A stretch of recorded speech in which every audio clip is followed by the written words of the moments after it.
I'm speaking to you here from the homeland, Vayots Dzor, Areni, on a day of aggression from a dictator attacking a democratic country. And that is not Russia attacking Ukraine, no. It's Azerbaijan, this oil-rich place. I won't call it a nation because it should be part of Iran, attacking a democratic nation, Armenia, as it did Artsakh in 2020.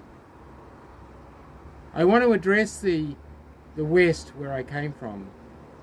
I'm ashamed.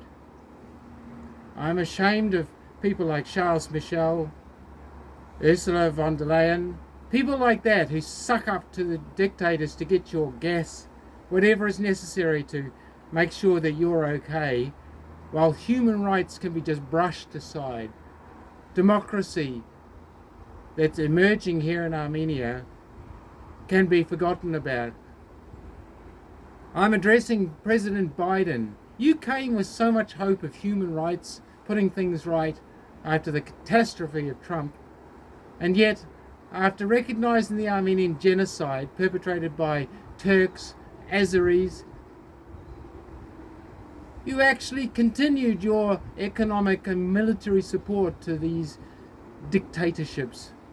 Only now, when they threaten places like Greece, are you prepared to stop and think about how wise that is. Now on this day, where Azerbaijan is attacking Armenia itself, not Artsakh, where we see lives of innocent young Armenians, 18 to 20-year-olds in danger. We see Azeris attacking the civilian infrastructure of places like Jermuk and further south in Syunik. Jermuk is a place I've spoken about a lot, as here in Areni, this is a vulnerable part where the diaspora should have been doing much, much more than just coming to Yerevan and sitting in Yerevan having coffee.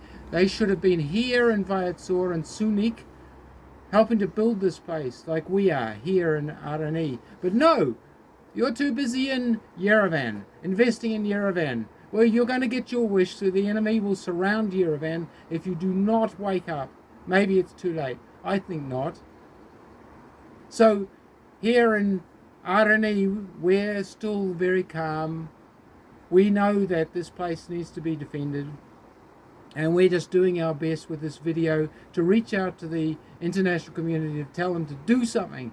Not just to stop this aggression temporarily, but permanently. Silence Azerbaijan. I can tell you now that even though Russia is an unreliable ally, we've seen that.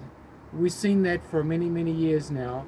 Iran will not stay silent if they think they're going to be cut off from the rest of the world through the vital arterial route just behind me, going between Iran and Yerevan and onwards.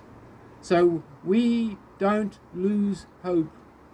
We believe that this is the end for Azerbaijan as it is. Azerbaijan will make a huge mistake because it will underestimate the resolve of the international community finally, who will come together and condemn this genocidal nation who's taught racism and anti-Armenian hatred for decades to its children. It's absolutely disgusting in the 21st century that this has been allowed to continue. Even the International Court of Justice has condemned the Azerbaijanis. But of course the Azerbaijanis have bribed, have corruptly affected and influenced officials around the world so that the world is confused. Well, what's to be confused about? This is a democracy. That is a dictatorship, even oppressing its own people. And now it's attacking this final part of what is left of Christian, the oldest Christian nation in the world, actually. This is the only piece of Christianity left in this part. And now it's being attacked. I'm asking everybody to do something, whatever you can, to spread the word, to stop this aggression, to finish this regime of Aliyev this regime who oppresses its own people.